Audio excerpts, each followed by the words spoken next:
It is happening. It's tonight, the night, the 29th, and the 29th episode of the cleanest, dirtiest show on the internet, Dirty Thirties. And tonight we're gonna talk about all things Pearl Jam and a little movie Brandon starred in, and whatever else crosses our minds. So let's kick it off. Brandon, how are you? What's going on? Yeah, man, I'm fine. I've been tired. Been You've staying been up on late. set. I'm excited to talk about this. We're not going to jump right into it, but you've been Yeah. on set. You've been putting in the hours and the great anticipation of the project you're working on. It's very exciting. Yes, you look a little tired, but you're a busy guy. You got the day job and the family and everything else. I'm older than the last time we talked on the That's show true. in real Last life. episode was pre your birthday, and now you're an Yeah, old ass man. I mean, you're on the downside of 30s now. that's right. We're gonna have to change the name of the show at some point. Um, yeah, hey man, are you getting paid by Nike to have this swoosh in your shot right there? I just thought about that right before we were going to go live. I was hitting it. I'm dressed. I'm going to go to the gym after this episode, but today I did some awesome yoga.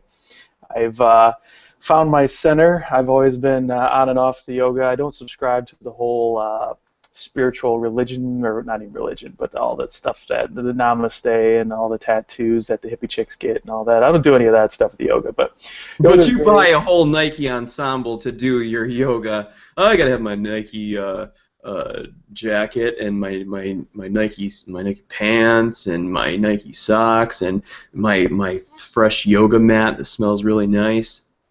So don't pretend To, like you're not to each into their it. own.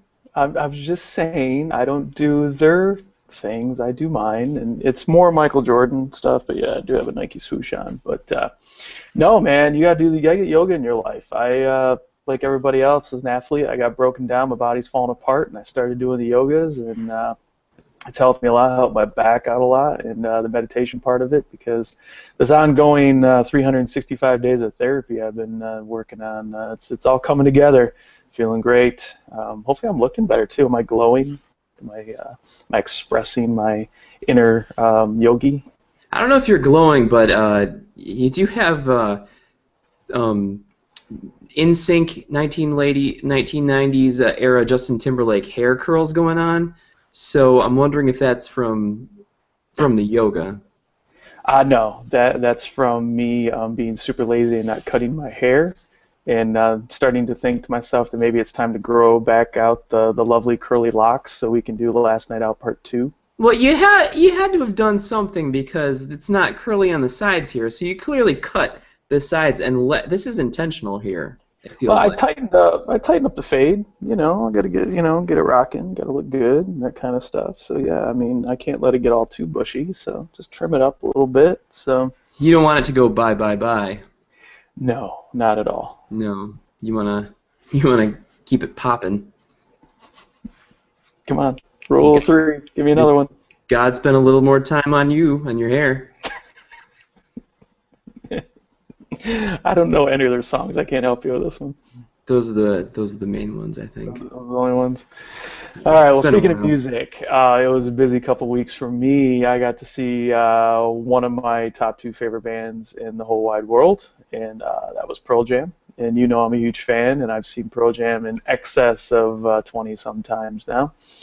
And I was fortunate enough to catch them again, and it was fucking awesome. Just gonna throw that right out there. I've been in the fan club a long time, and I was fortunate enough to get my general admission tickets and get right up in the front row. I was on stage the left for the Mike, the guitar player, which was awesome because I ended up getting a guitar pick, and then They threw it. Mike McCready threw a guitar pick and you caught it. he threw it right to me No because way. it's true, it's true. I was Prove it. Prove it. I can grab the guitar pick. I'll go grab it, and but no, I was super excited, and it got really cool because there was these little kids that were by the rail that apparently were waiting all day, and they got to be front row too. And Eddie saw them, and he came down and grabbed their hat and autographed their hats and stuff, and gave me a high five, and I was like, cool. I just had another Eddie Vedder moment. Eddie So gave you a high five. true story. So Yep, and pretty fun, pretty exciting. I had an Eddie Vedder moment years ago. It was my first one. I went and saw him in Nashville, Tennessee, and then the next night I saw him in Memphis. And it was in Memphis. It was in the night before in Nashville. I noticed that there was like a little kid in the front row, and he like brought the kid up on stage and stuff. Well, the next night in Memphis, I was like right up front, first three rows, whatever. And there was like a little kid behind me. And same thing happened. The song that he played the night before, we called the kid. He was like pointing at the kid, but the kid and his dad like didn't realize that he was pointing at him. And I looked at Eddie and I like pointed at Eddie and I was like, the kid, like give a thumbs up. And he looked at me and he was like, yeah, yeah, yeah. And I was like, okay. And I told the dad and I was like, take your kid up to the stage. He's like, what? And I'm like, take your kid up there. So he's like, okay. And he like takes his kid and like gives it to Eddie and gets up on stage and rocks out with Eddie and stuff. So I was like, cool. I like made that happen. That was my first Eddie Vedder moment. I feel like in the past 12 years that I've known you, that would have come up at some point, that you have had experiences, interactions really, with a rock god, Eddie Vedder. How come I'm only hearing this for the first time right now? Because every fucking time I try to tell a Pearl Jam story, you start doing your Eddie Vedder impression and don't listen to me anymore. I'm shocked that you realize why I was speaking so fast just then. Like I told a 10-minute story in 2 minutes because I was waiting for you to cut me off. The little elderly woman behind a counter in a small town. You know what? I was gonna drop it in when you least expected it, and it just never came up because you were talking so fast. So good right? For you, I guess. Yeah, so I had my next... Pretty good story there. So it was a good time, and yeah, it was fabulous to see the boys again. They put on a good show, and anybody that's ever seen Pearl Jam, you went to Pearl Jam. I took you to Pearl Jam, your first Pearl Jam show. That's right. Yeah, it was. And you had an Eddie Vedder moment. Did I? Yeah, remember we were kind of back because we were at the outdoor place where it was like seats and then it was grass, and we were like the first row of the grass. And our friend that got us tickets, you and her took off and went to the front of the stage, and that's where Eddie like came over on the stage and was climbed up on the speakers, and you were right down by him because you were like crazy excited. So you had your first Eddie Vedder moment. That's true. I mean, he didn't give me a nod and like I gave my canter or something. I do remember that because it was awesome, and it was probably the best concert. It's definitely the best concert I've been to ever. But yeah, I mean, I didn't think there was anything like him pointing at you and you going, this kid right here? Oh, okay, Eddie Vedder, I have a similar like wavelength with you, and we're communicating without words mentally for this scene right here. Didn't have that, but yeah, now that you mention it, I remember during Even Flow, he jumped up on the giant speaker that was right in front of us. And it was pretty darn close. That's true. And didn't we all sneak into the seated area? Yeah. At some point in the show. So when you're in the 10 Club, you just get tickets, like front row tickets for. No, they've changed it up over the years. Like it goes by how long you've been in the fan club. Like when I first joined, I was late jumping on the old Pearl Jam bandwagon. If anything, I didn't get into Pearl Jam to way past them being popular. I didn't think I got into Pearl Jam until like 97, 98, when no one cared about them anymore. So that's when I got into Pearl Jam, and so I joined the fan club. And then when I first saw them in 99, 2000. I'd only been in a short time, so my tickets weren't that great because they based it on seniority at that point. And then over the years, it's gotten better and better, where now my seniority is way up there, and now they do, general admission, which is the first time they've done general admission shows in forever, because all the fans are too old to be crowd surfing and causing problems now. That's true. I was thinking, like, would early 90s Eddie Vedder, like, be bringing kids up on stage and stuff like that, or would he be hanging from the, the catwalk and doing that kind of stuff? He's gotten a little soft, maybe. A little bit. He's a little more mellow. As are we all. So it's definitely understandable and respectable. It's just quite a departure from the. Did you watch the Pearl Jam 20? I actually was fortunate enough to see it in the movie theaters. I was in a city that had it, and I saw it the one night that it showed, and it was awesome, of course. And yeah, I don't miss too many things all Pearl Jam there. So yes, you saw it then. Yeah, yeah. Long story Long short, you answer. saw Pearl Jam 20. Yeah, Okay, yeah. thanks for answering my question You're so welcome. succinctly. So a funny story at the show too. There was a man and a woman holding a sign, and like they got it to Eddie, and he got it up on stage and was reading it, and it dawned on him what it said, and so then he read it to the audience, and it was third generation fans or something like that, or to the third generation fan.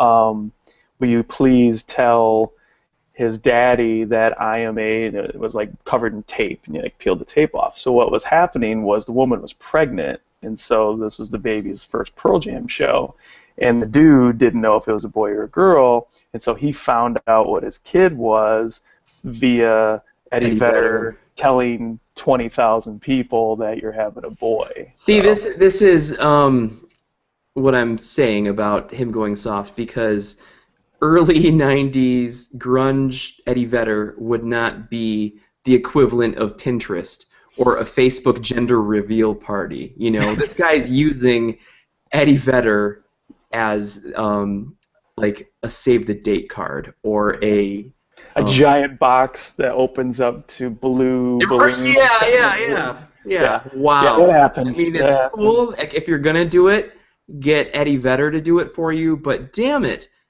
no, this is not like what happened to anti-commercialism.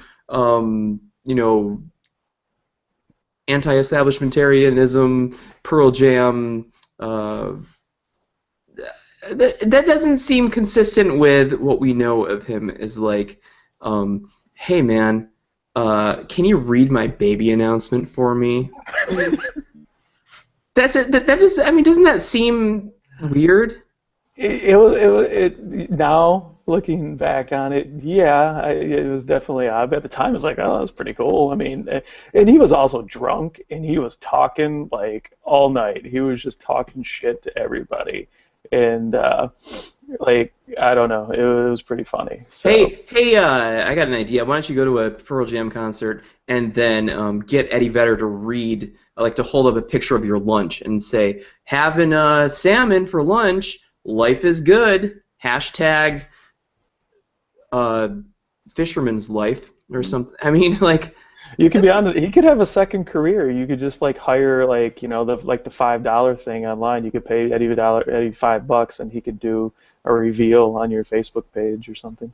again, very inconsistent with like, oh, we would rather not sell tickets at all than go through Ticketmaster, who is like, a big evil corporation. But now, oh, for $5, I'll whore myself out because I don't have enough money, being a Well, legend and shit. I don't think he'll do that, and it was No. done in a very non-commercial way. I'm sure it is, but it does sound kind of like, oh, like I don't even like when regular people say, oh, surprise, it's a boy. Well, guess what? I wasn't even thinking about that. I mean, I wasn't, like sitting up at night wondering if the person that I went to middle school with is having a girl or a boy. Oh God, I'm so happy that you cut into your cake and it was blue on the inside instead of pink. Oh my God, I'm so happy to have shared in that moment with you. Considering I didn't know you're pregnant. B, like, this is dumb. I should not be part of this intimate moment between these people I barely even know.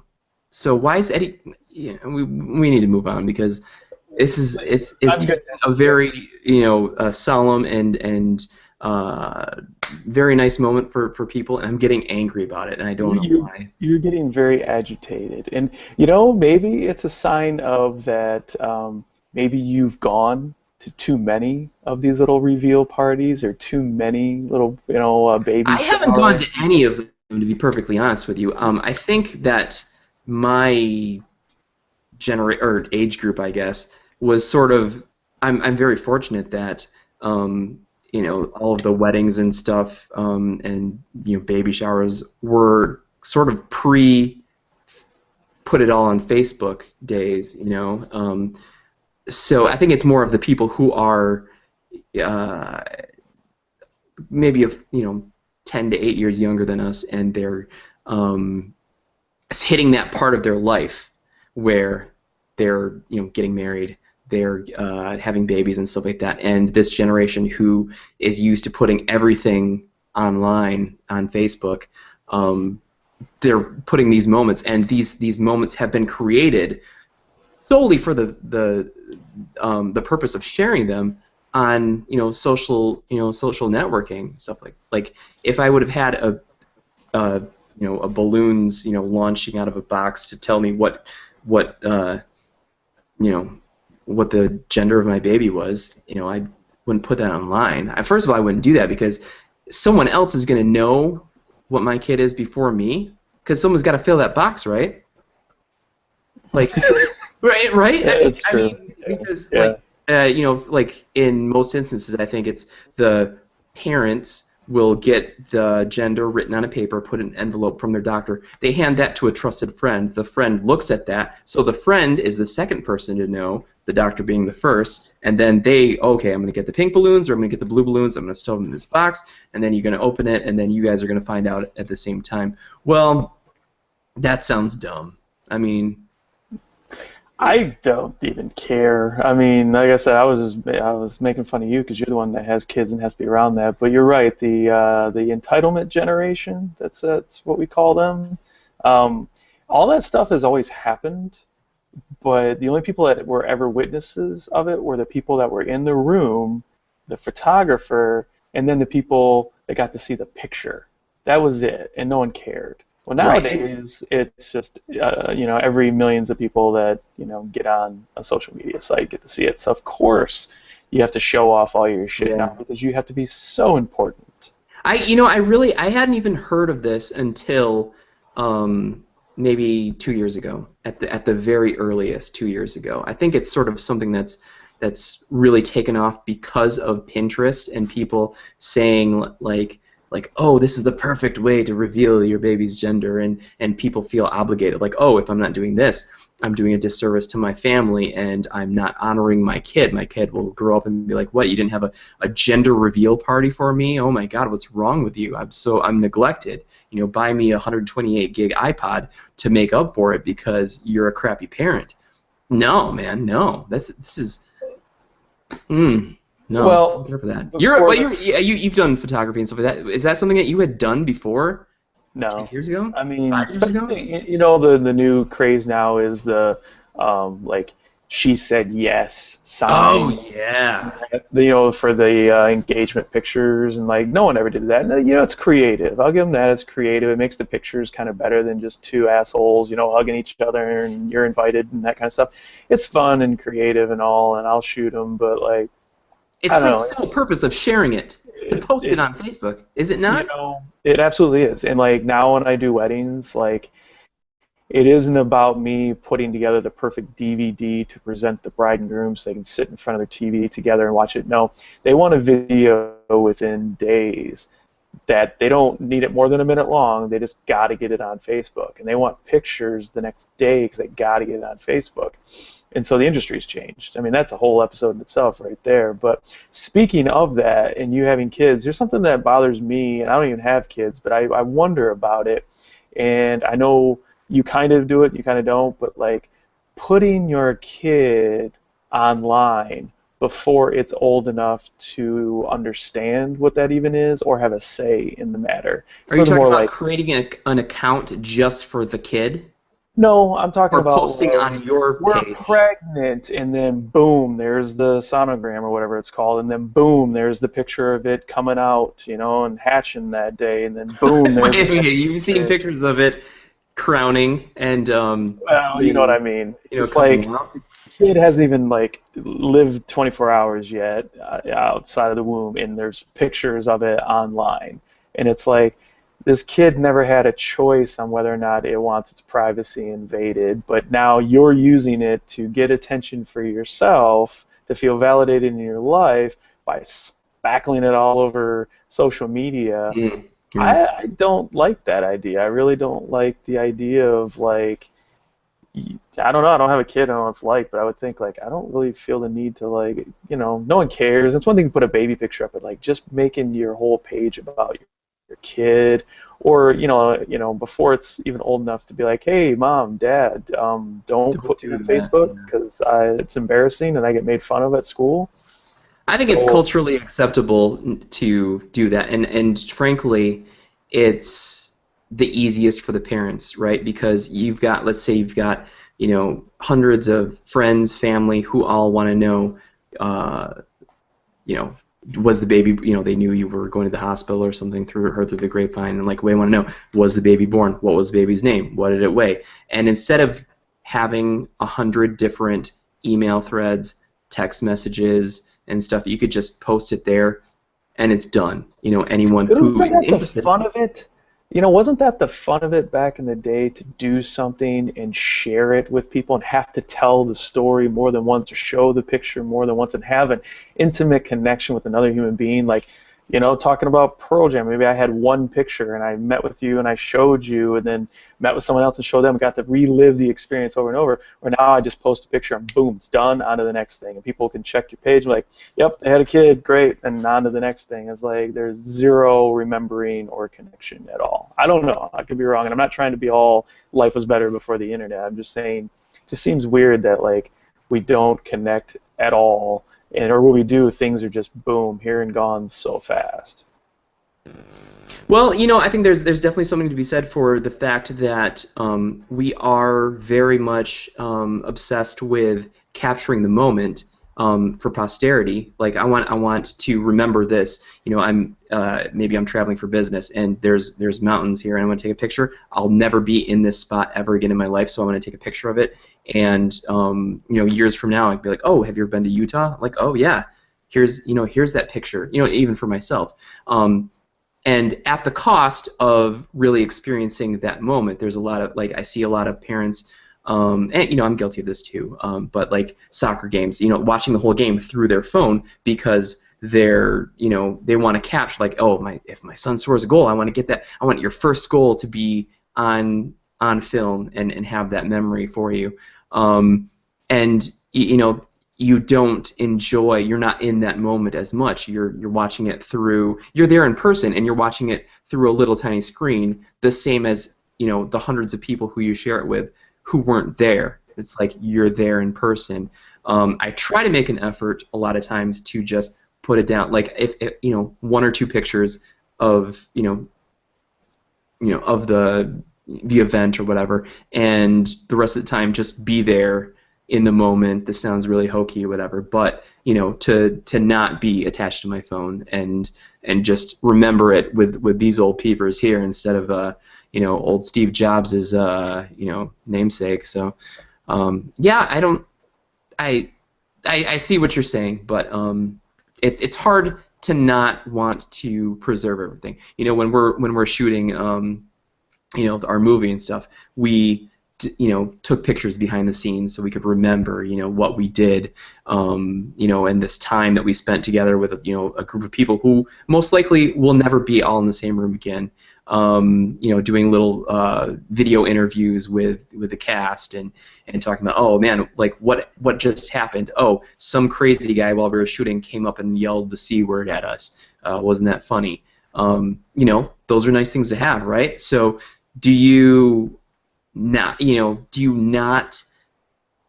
try to capture that? I mean, it's very easy to capture that for the sake of being holistic and in the moment and just more about the now.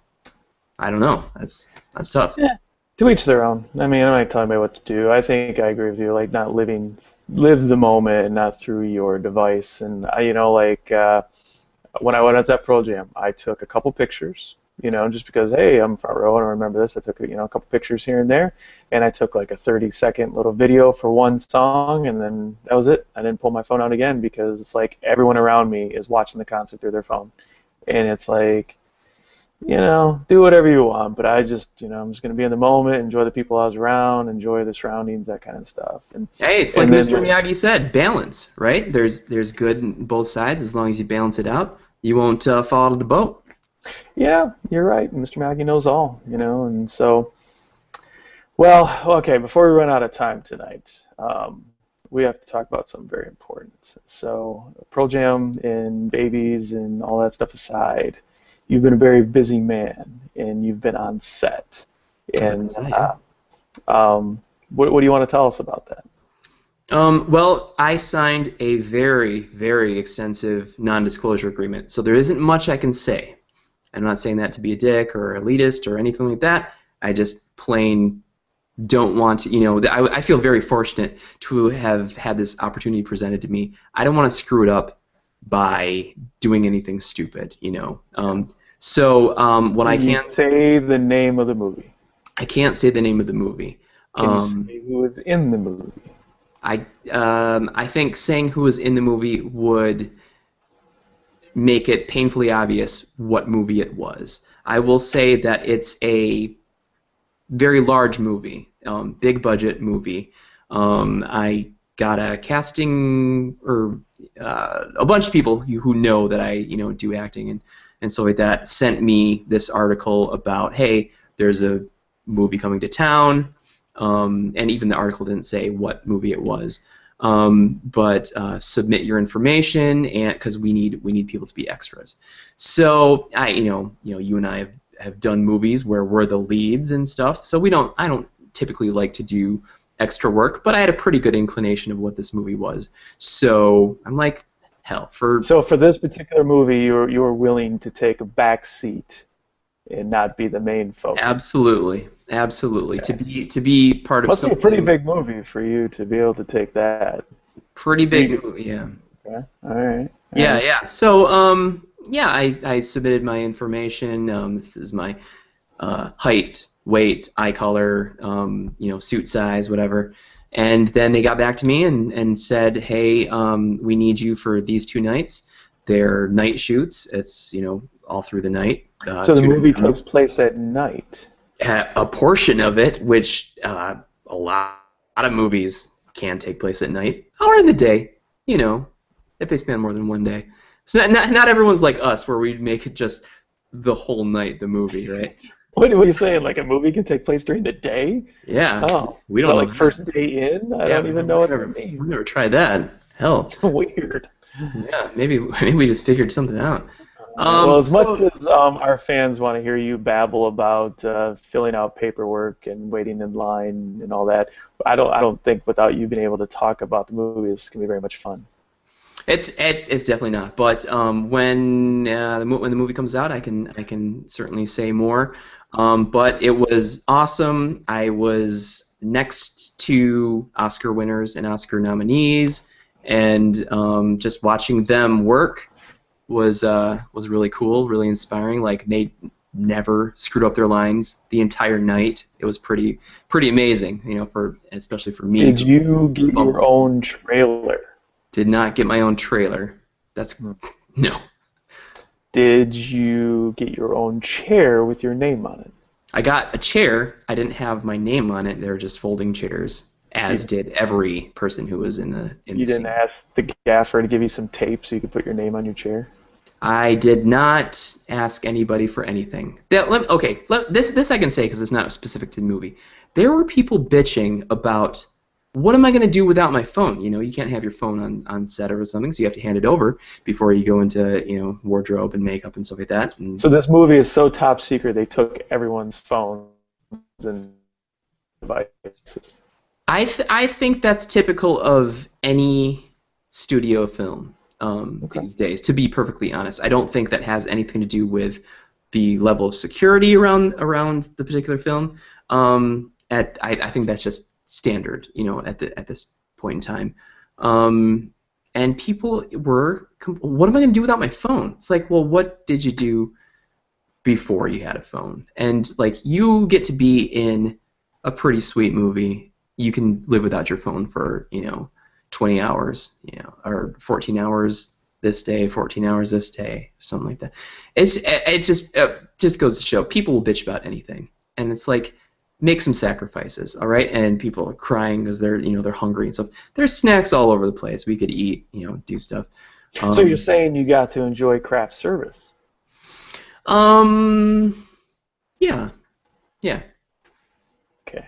Definitely. At least you got something out of the deal. Oh, we got paid, man. I would have done this for free, and we got paid. So, yeah, it was nice. It was nice. It was a lot of fun, and I can't wait till it comes out so I can tell you more. But yeah, it was fun. It was cool. This is a boring story, but damn, it was. Take it from me, people. He hasn't told me much about it, even off camera, because he is contractually obligated not to speak of this. So even though we're fucking around a little bit, not saying a whole lot, because, well, he really can't. I'm excited for him to be able to tell us all what it was really like and when the movie comes out. So hopefully each and every one of you stick with us and keep watching these episodes and check back now and then and on Brandon and I and everything that we're going on, so you can find out. So it's kind of like our first like cliffhanger episode, is you're going to have to wait a little bit and come back and see us again to find out what movie Brandon spent 2 days on set with some Oscar winners. So until then, that's going to be it for this episode of the Dirty 30s. But before we go, we need nothing more than just the tip of the day. Yeah, man. So the tip of it. I cut you kind off. of jumped the gun on the thing there. You never know. Lower. Yeah. All right. So can we do that? Let's do that again. All right. At this point in the show, we need. That's where you do the. Yeah, I screwed it up again. Just the tip of it. Okay, one more time. Okay. All right. This is why I do yoga, so I can get this perfect. All right, ladies and gentlemen, it's my favorite time of the show. It is just the tip of the day with Brandon. So, Brandon, take it away. Yeah, so all that is better be a good one. Not one I just made up. No, I mean, just going back to the people, complaining about not having their phones on them, or they're hungry, or whatever. Sometimes you just have to live in the moment, like we're talking about. Appreciate the unique opportunity before you, and it doesn't have to be a movie, a big movie, or anything entertainment related. It can be, waiting for the bus, or just look at the people around you. Look at this, the crazy. Well, I don't know where you are currently, but where I am, the leaves are all like fire red and orange and yellow and really nice, really nice. So just take a moment to think about not being a dick, just for a little bit. Don't bitch about everything. Just think about, you don't have Ebola. You don't have to hear people talking about Ebola, hopefully, because let's face it, listening to people talk about Ebola is probably worse than having Ebola at this point. So let's just say, appreciate what you have. Don't bitch about things that really don't matter, because they don't.